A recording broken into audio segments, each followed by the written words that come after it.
Hello, my name is Esmeralda D'Souza Obwaka, and I'm so honored to be part of the Kayana community.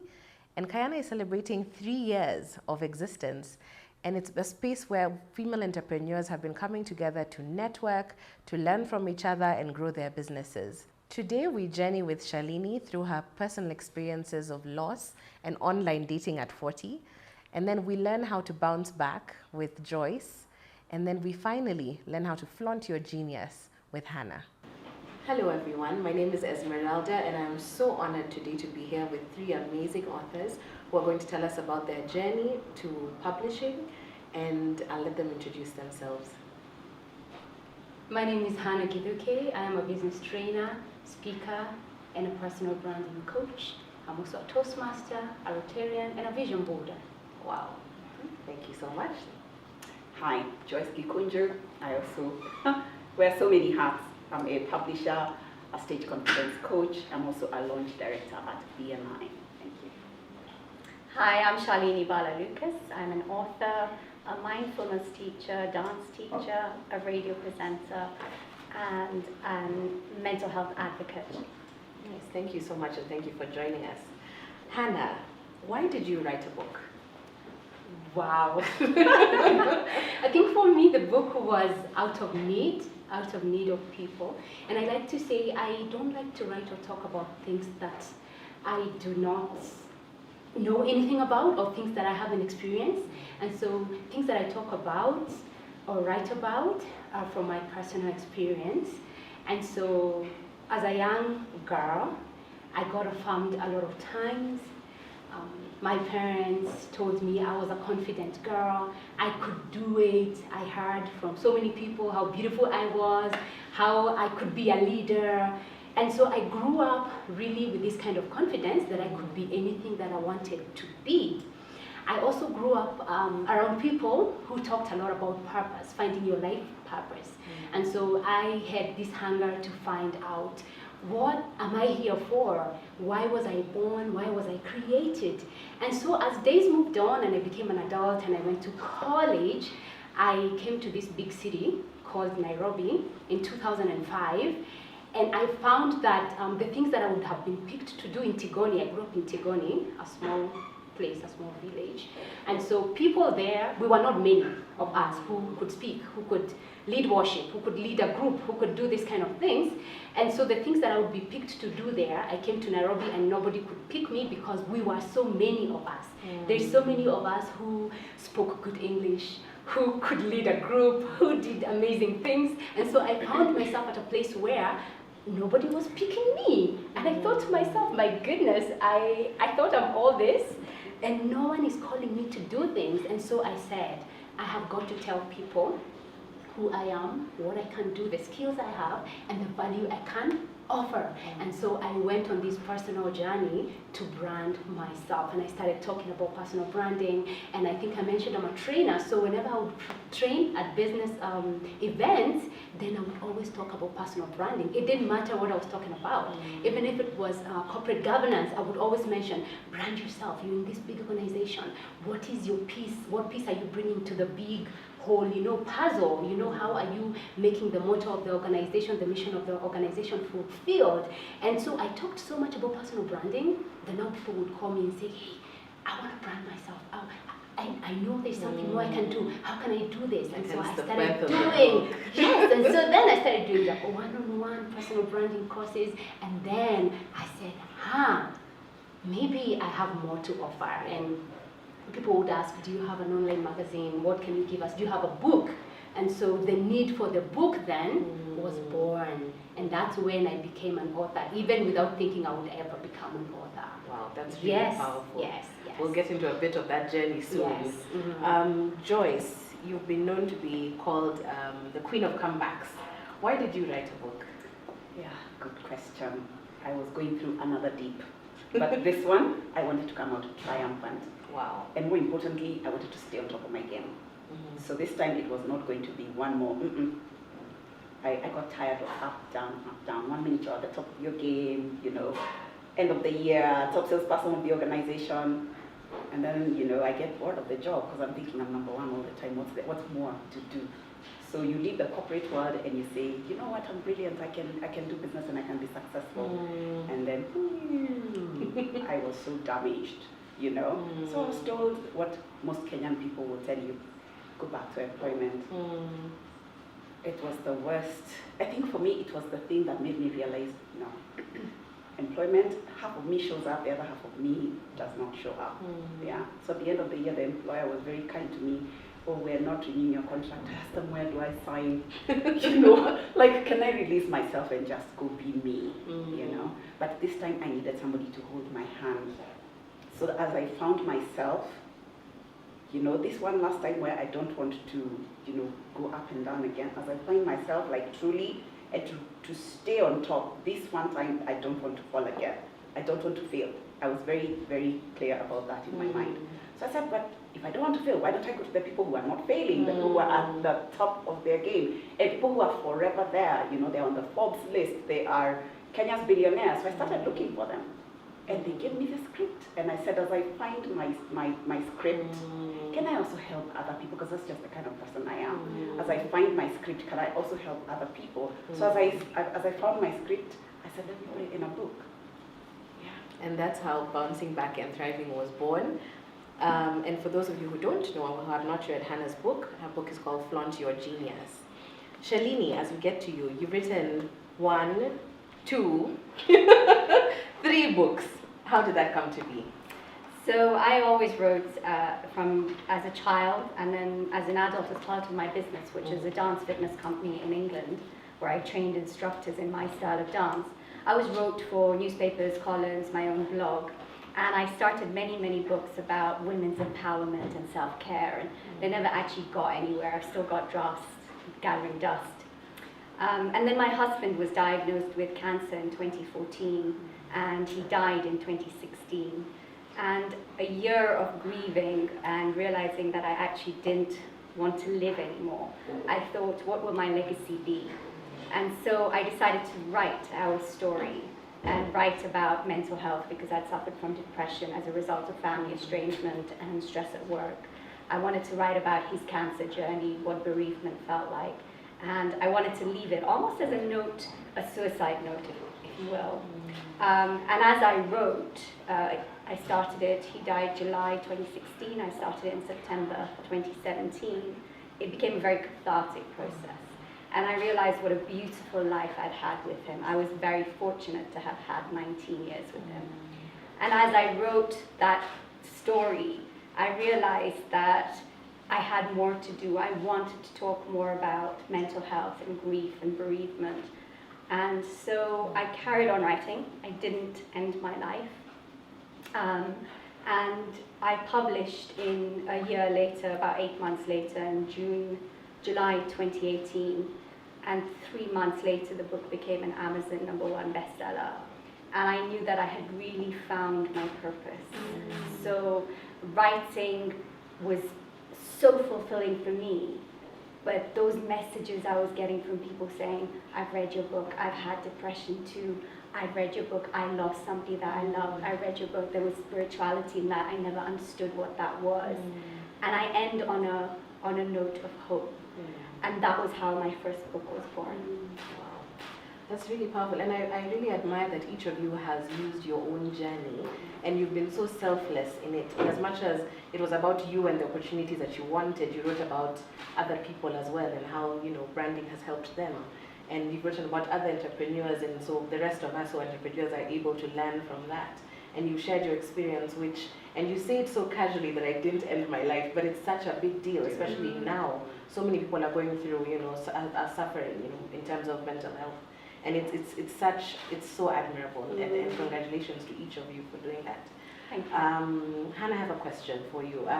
How has the journey been, and what challenges have you faced as an author, as a Kenyan author? All right. I think while writing the book, the challenges are, of course, the sleepless nights. And you have seen my book. It's actually not a long book, but I'm not a writer. That's not my vocation. I'm a trainer. I go train, speak, go, you know. And so for me, writing all those pages was quite something. And so, I mean, the sleepless nights, the early mornings, when you sometimes have an example you want to put in the book and you know very well when you wake up it'll have disappeared, and then I leave my husband in bed at 3 and I'm like, study room, I have to go and write. So of course those challenges, and the challenges of, I know it's cliche, but mental block is real, where you get to a point where you're thinking, okay, so what next? And so running out of, the right things to say, challenges like that. And then there's also something they call the marathon middle, or is it the middle marathon, where I actually got to the middle of this book and I said to myself, oh my God, why am I writing this? I'm not even a writer. Like, let me just go back and to my blogging, because I do blog and write about entrepreneurship and branding and vision boards. I'm like, let me just go back and do the 350 words that I'm used to writing. This is way too much. So challenges like those, I mean, they're really just countless, but the process is just beautiful. Oh, there's also this process of editing. So I did have an editor for my book, but I am so, like, for me, grammar is very important. So even when the author, when the editor goes and edits my book and gives it back to me, I'm like, every single word I have to make sure the S, if you're saying it is, then it's, and nothing is there, and the words make sense. Is the correct vocabulary, and so for me, self-editing as well. I also did a lot of self-editing. It's also part of the challenge. So in the journey of writing, those are the challenges that I experienced. Of course, moments where kids, I have 3 children, where kids ask you, like, why do you have to spend time writing and reading? Because again, when you're writing a book, you've got to do a lot of research. So you're always reading all these books in your journal to see how you can make yours even better, to look for the gaps. And so my kids always asking me, why do you have to write? Why do you have to wake up so early and write and read and do all this? And so all this, the time, everything. So those kind of challenges. Yes. Joyce, does the imposter syndrome, was it the same for you, and how did you overcome that as one of the challenges? Yeah, I like that question. That imposter syndrome thing, I didn't have it. But guess what I had done just before writing? I had just gone through a course called Harness Your Brilliance. And one of the first things that happens in that course, they eliminate the imposter syndrome. And then you're made to stand in front of the class and say things like, I am good enough, I can do it. The title of my book is, I am about to become an author. So you scrap that, and that's the same journey I take my authors through when I'm publishing for them. We have to scrap the imposter syndrome. That's beautiful. Shalini, does it get easier?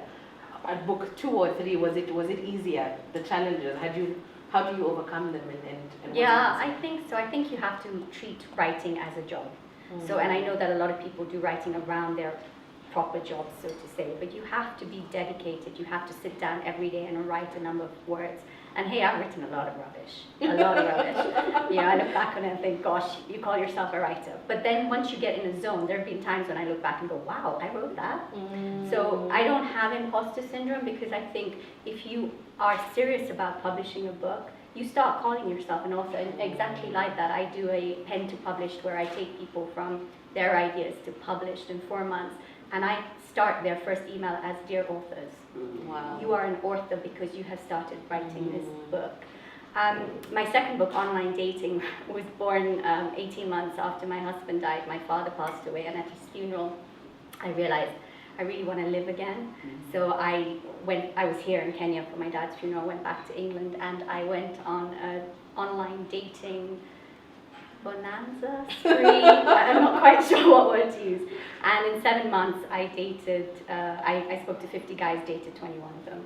And the last guy basically kind of upset me, and I got really angry. And I used that anger to write my second book, and I wrote it in a week. Wow. And then the editing took a bit longer. Exactly as Hannah says, editing is really important. Yeah. So that was really easy to write. It was fun. I was sitting at my table laughing at my own, jokes, which is never good. And then but if you can't make yourself laugh, who are you going to make laugh, right? And then the third book was a little bit more of a pain, because it was many different things that I pulled together. So each book is like a child. It's different. Each child is easy, difficult, needs nurturing, needs pushing, blossoms easily. That's what I think of books. They're like children. That's beautiful. Hannah, when you're writing the book, And you mentioned that you've read a lot. Are there any specific books that inspired you along the way that you're like, okay, I'll put this, my book will be similar to this, or I'd like to upgrade this other one? Could you give us like 2 or 3 books that inspired your journey?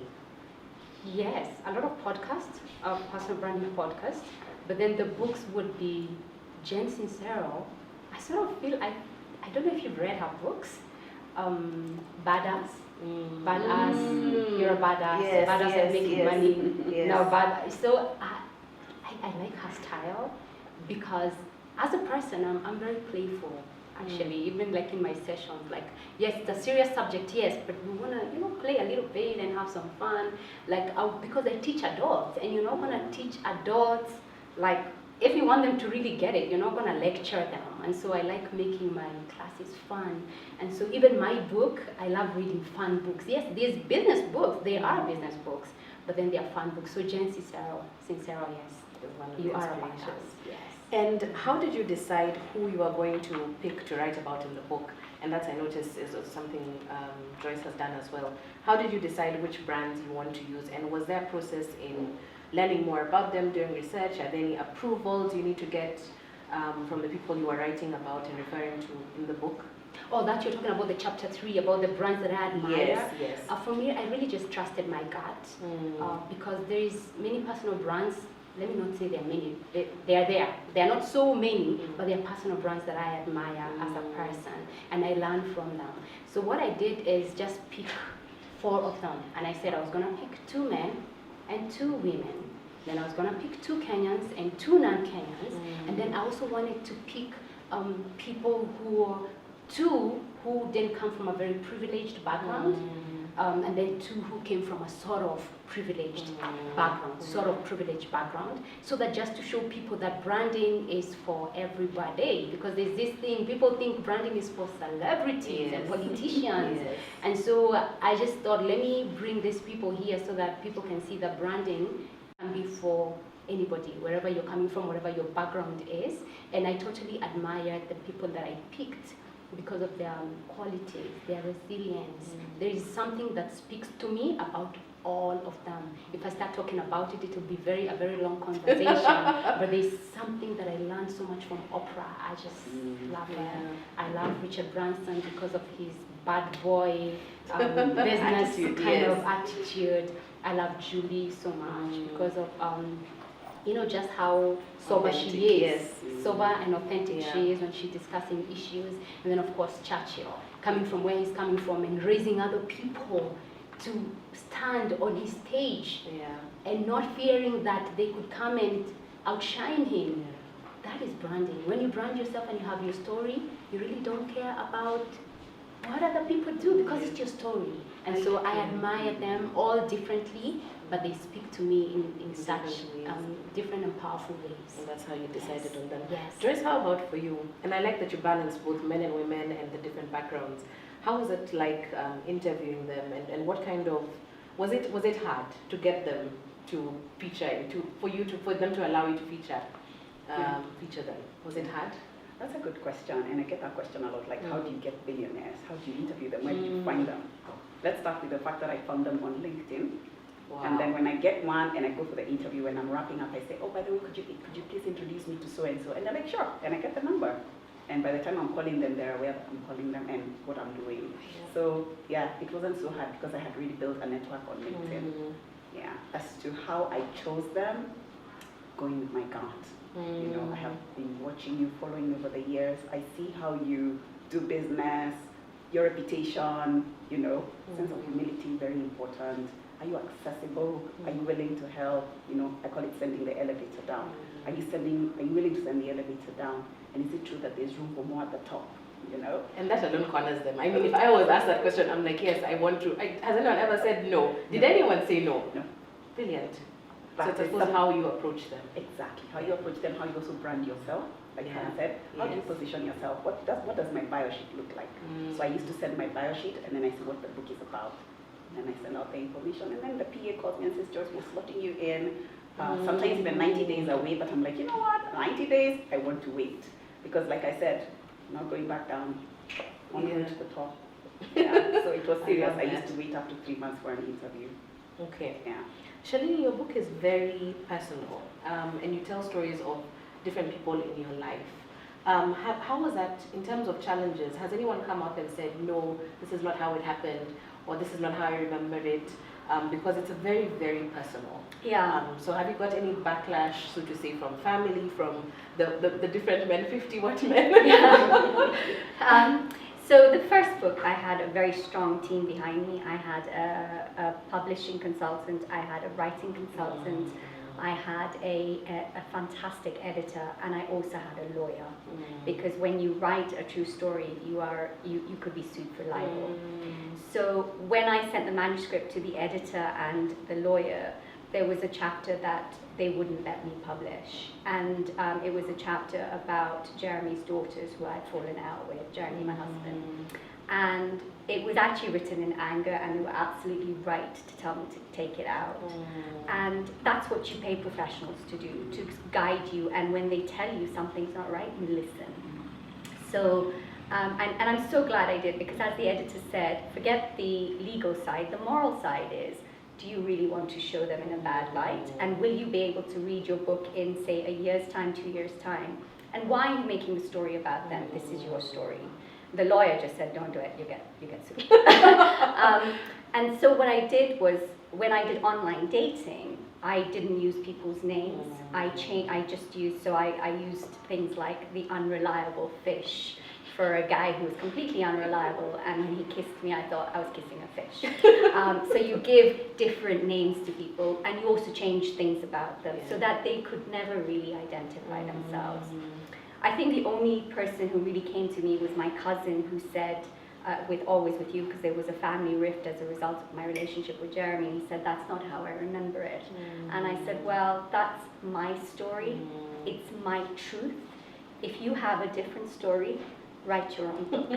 And as long as you're not hurting anyone, and I say that in my books, that I come to this with truth, a clean heart, and I'm not looking to hurt anyone.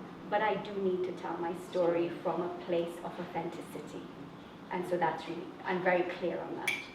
When I listen to all your journeys with the books, it sounds like also there's a lot of expenses that go into it.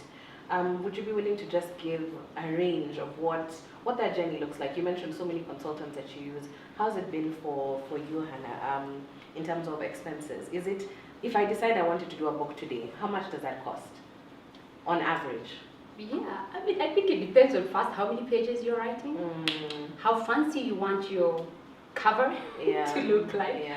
And so when you put all those costs of editing, if you're going to pay an editor, it depends, and it also depends on where you are, really. I can't even put a price to it, like a general price to it, because that would be there's a range that you would give, like minimum would be this. As if, because you see also, it depends on how many copies are you printing, who's printing for you, because some publishers are more expensive than others, because there's one publisher who, just to do for me 500 copies, he was going to charge me 1.2 million shillings.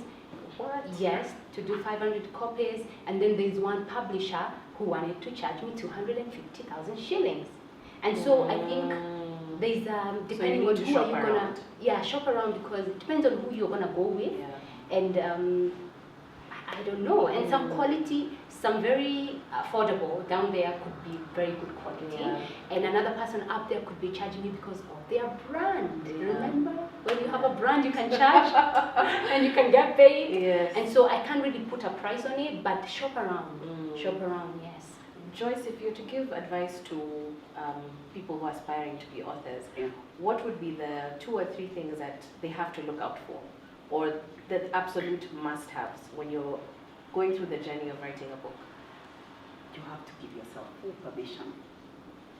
You have to give yourself permission. Full permission. This thing of pausing and looking around and seeking outside permission, you're not going to finish the journey. You need to give yourself full permission. Or like in my case, Secret Garden, don't tell anyone you're writing, just write, finish, publish, and then we'll see the book. Instead of hearing about the book, let's see the book. So work with outcomes. So like for me, nobody knew I was writing. People saw me one morning on Good Morning Kenya on TV, and they were asking one another, She was writing a book. Exactly. That's what Wow. helped my journey. Because I had given myself full permission. Yes. Shalini, what traits do you have to be able to execute when you're an author? Yeah, exactly that. Actually, don't look out for permission. You have to have a complete belief in yourself that you have a story to tell and your story is important. And whether that story touches one person or 100, it doesn't matter. It touches one person. So complete belief in your story. You have to be dedicated. You have to write every day when you're writing a book, or as close to every day. So you treat it like you wouldn't look after a child just for one day and leave it the second day. You treat it like a child. You nourish this book. You nurture this book. And I think you have to have, dare I say, a bit of selfishness, because this book will take over your life. But when you then have this book in your hand, I tell you, the first time I got the delivery of Always With You, I cried.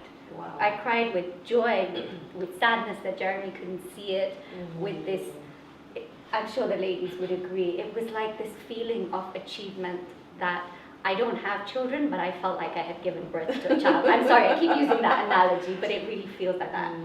So you have to have dedication, and you have to have a thick skin. Don't let the doubters put you off. Do not have that belief. Okay. Hannah, what was your feeling when you first got your book? And what have been some of your proudest moments? First I really enjoyed the process of just writing the book. But when it got here and I saw my book, after the publisher brought the first copy, I was like, first, who wrote this book? Yeah. So I'm going through it and I'm seeing all these big words and I'm saying, that word, does it mean, what I think it means? And so I wrote the book, yay! So it was a very, very good feeling that now the book is here and that now I can add value to what I've been doing all this time, because for me that was the purpose of the book, that it adds value to all these things that I've been saying and training and teaching. So it felt amazing.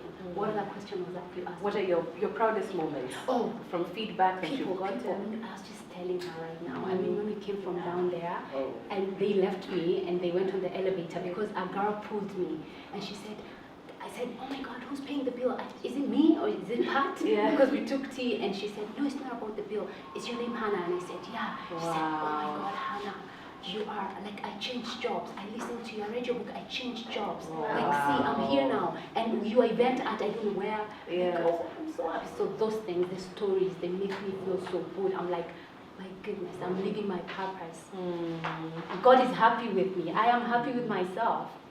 And so those stories, the stories of people, the transformational stories, they make me just want to just Makes go it and worth have it. another cup of coffee. It's just beautiful. Yeah. Okay, Joyce, for you, what has been your proudest moment with the book? Okay, I have many. So let me start Top with three. Oh, top Oh, three. top three. The one of the day you receive the first carton and you remove a book and you're like, my name on it, like, is this me? That moment is like a birthing. It's the way like you go to the hospital and you're given your baby and you think, oh my gosh, did this come from me? That was the same feeling. And remember at the time, I had a little one when I was writing. Yes, she was two. So I felt like I gave back that one. Yeah. So that was one of my proudest moments. And then the other one, the impact I see when I stand in front of a room full of people talking about my book. And sometimes it gets emotional. And even as it gets emotional for me, I can feel the energy in the room, like, oh my gosh. You mean people were just waiting for someone to give them permission to, it's okay not to be okay sometimes, but there's a way, there's a formula to bouncing back, and here I am giving it to you. And then you see a queue of people as you're autographing books, and you're like, you mean my book, my tears, it was not all in vain. So as you sign those books and people talk to you one-to-one, and they tell you what, my opening up is sort of giving them permission to give themselves permission to bounce back, So as you're signing autographs, people are actually talking to you, giving you their cards, and I'm like, I need to talk to you. So I feel that really feels good. The third one, someone I used to work with in the airline a long time ago, gets my book, buys it, and then reads it, and his business just shoots, as in, Oh, wow. yes. So he calls me one day and gives me $100 voucher. That's just like, go treat yourself. I said, what? He said, yeah, when I started reading your book, I didn't like it. But the more I read it and the more I put what you said into action, the more my business grew. So, go treat yourself. Brilliant. Wow. Brilliant. Thank you for sharing that. Shalini, how about for you? So I'll talk about Always With You, and I launched it in front of 100 people in the village that I lived in, Surrey.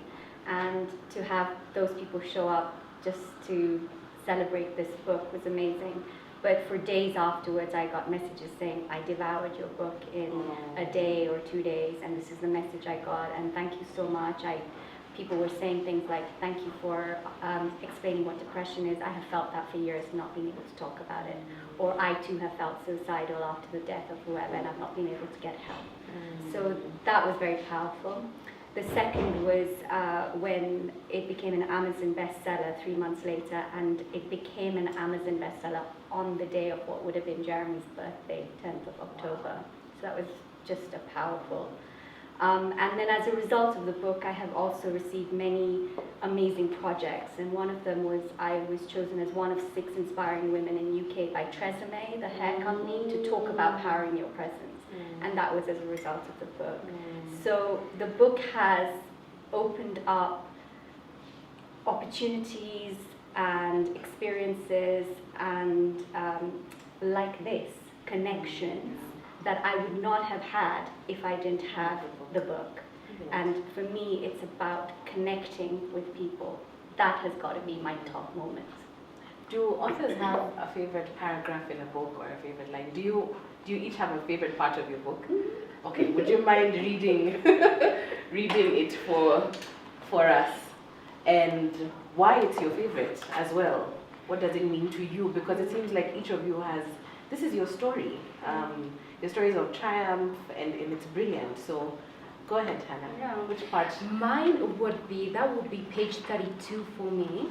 And this is because the subject of personal branding is not, and people don't understand it very much. I mean, they know branding of companies and all, but then when you introduce personal branding, they think personal branding is for celebrities. It's not for them. So even when they're reading the book, they're like, okay, but they're thinking it's for that other person, not for them. And so that's why this, for me, is my favorite part, because that's what I want people to go home with, to go home knowing. And page 32, so I will read. If you do want to stand out amid the multitude, then personal branding is for you. If you are about to graduate from college and to enter the marketplace to compete against so many qualified graduates like you, then you are a candidate for personal branding. If you are an entrepreneur, you need to attract customers and to be visible. Voila! Enter personal branding. It is for you if you intend to build a reputation that attracts buyers, partners, and investors. You want to display your expertise and credibility. If you are a leader in any position, you must increase your influence. You want people to follow you, you want to make waves, you want to manage a team successfully. For this, your followers need to see you, hear you, and feel you. Personal branding allows you to establish all that. Are you employed? Seeking for a raise or a promotion? Your employer should be able to see your skills, feel your presence, and enjoy the value that you add to the organization. For this, your unique qualities need to be displayed, which equals to personal branding. And I like that. Brilliant. And it actually defines why you wrote the book and why people should read it as well. Yes. Brilliant. Thank you for that. Joyce? So for me, my book is stories and then a quote that embodies that persona. So I'm going to start with the one of Susie Wakabi. Remember, this is someone who came to Kenya, encountered problems like, where do you get makeup that's affordable? And in the US, around every store, around every corner, you can get affordable makeup. Here it's another story. So instead of complaining, here is the quote that embodies that persona. And it's a quote by an American author, Norman Vincent. It says, and I quote, "Every problem has in it seeds of its own solution. If you don't have any problems, you don't get any seeds." Yeah. Oh, a woman this time. Yeah. Sarah Rowe, is a CEO of a company called Flywheel Sports. And this for me is like amazing what she says. To be at the very top of your game, you have to take risks, number one. You have to get out of line and do things in a very bold way. Like you did with writing the book. You know, like sometimes you're thinking, you know, who gave you permission to be an author? I have been asked that question, by the way. Oh, No. wow. Yes, I have been asked that question. Me. Yeah. Boldness. That one. Last but not least, based on the title of my book, Kathy Whitten, another writer, says, your dream does not have an expiration date. Take a deep breath and try again. Wow, that's Yes. brilliant. Thank you so much, Joyce. Shalini? So mine's from Always With You, a true story of love, loss, and hope. And in the book, I make you laugh, I make you cry, but I want to leave it on a note of hope. So this is towards the end of the book, and it's how I live my life. These things I know to be true. Life is short and fragile. If a relationship is not nurturing you or it feels toxic, end it. If a job does not make you happy, look for something that does. If a situation is not right for you, change it. Don't wait for tomorrow because today is all we have. We have choices, and we owe it to ourselves to choose things that make us happy. We owe it to all those who have gone before us to live life fully, compassionately, and to make a difference, however small. Go within and listen to your inner voice.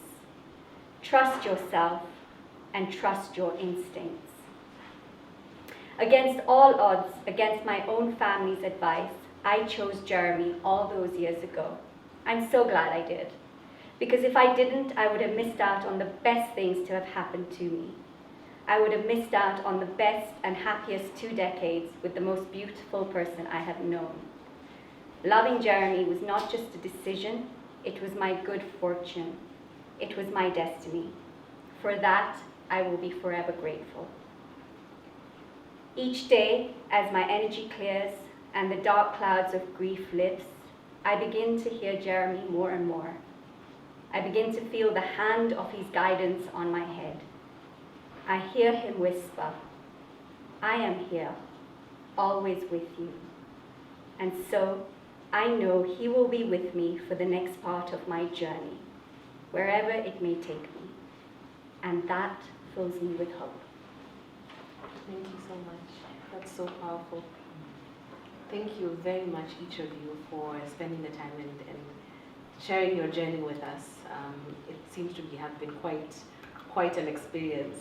For those who are watching, and for the benefit of those who'd like to buy the book, where can it be found? Where are the books available? So Flaunt Your Genius. Flaunt Your Genius, you can find it at 2 physical stores, which is the Textbook Center and African Book Hub, and 2 online stores, which is, what are they called? Rafu Books, Rafu, and also Amazon. Okay. Yes. Thank you. You know where to find this. Joyce, where can your book be found? Yeah, same here. Physical location is in the Yaya area. There's a bookstore at Yaya. That's a physical location. And then you can also find them online at Nuria, you know, and you can also find it as a print book on Amazon. Okay. Shalini, where can we find your books? So all 3 books are available at Textbook Center Surrey and on Textbook Centers online, and Amazon worldwide, all 3 books as print and Kindle as well. Okay. Maybe the last closing question would be, what's next? What's coming soon from each of you? Is another book coming? Is there a training that you're working on? What did you like the audience to know? Wow. I don't think another book is coming unless there is need for another book to come. Okay. Yes. And when there is need, I will write a book and I will tell you all. Any trainings that you have coming up that you'd like Yes. the audience to know about? Yes, I do personal branding trainings all year round. I am a personal branding coach. So yes, so I do personal branding trainings all year round, and I have a personal branding program, a coaching program, That is a 5-session program, and I run it both in person and online. And to get that information, you could go to my website, which is www.insideout-dev.com, or follow me on social media and connect with me as Hannah Githuki. Brilliant. Thank you so much. Joyce? Okay, quick question. Remember I said that someone asked me who gave me permission to be an author? Yes. That's when I realized that there's a problem here. People need hand holding. And that is why I'm a publisher for the people, and especially for women in the Commonwealth. Yeah, I hold their hand, I help them publish and position themselves for this world called the author empire, because it's an amazing place to be. Something else I do for the older, or can I say the accomplished retiree, is ghostwriting for them, because they have a story, they want to leave a legacy, they can sit down with pen and paper, so that is the gap that we bridge for them. Excellent. Thank you so much. Shalini? So I'm just in the process of conceptualizing my 4th book, which is based on my podcast, Mindfulness, Music and More, which is on Capital FM. And in that podcast, every week I interview people with a mental health story, and actually we all have a mental health story. So 15 or 20 of those stories will now be in a book. And my 5th book is going to be about my sister, who's a lion conservationist in Samburu. My sister, the Lion Queen. She hates the title. I love it. So those are the 2 next books. But in terms of training, I do a pen to publish, which I mentioned slightly earlier, which is taking somebody with even just an idea that might be on a scrap of paper, and in 4 months, maximum 5 months, as long as you put the work in, you will be a published, self-published author on Amazon worldwide. Wow. And I hold your hand through that whole process, from writing your first word to designing the cover to getting it edited to proofreading, self-editing, and publishing on Amazon. Excellent. Thank you so much, and thank you for sharing, and thank you for giving back and sending the elevator down. We really appreciate it, and I hope you enjoyed it. If you have any feedback regarding their books, please send it to them. You never know, it could birth a new one. Thank you so much. Thank you very much, ladies. Thank you, Esmeralda. Thank you.